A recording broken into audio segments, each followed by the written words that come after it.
వీడు మొరటోడు అని వాళ్ళు వీళ్ళు ఎన్నెన్ని అన్న పసి పిల్లవాడు నవ్వాడు.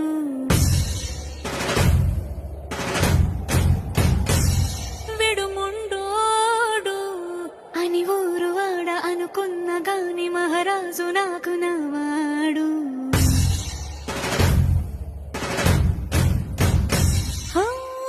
మాట పెడుసైనా మనసులో వెన్న రాయిలా ఉన్నవాడిలోన దేవుడెవరికి తెలుసును నాకన్నా.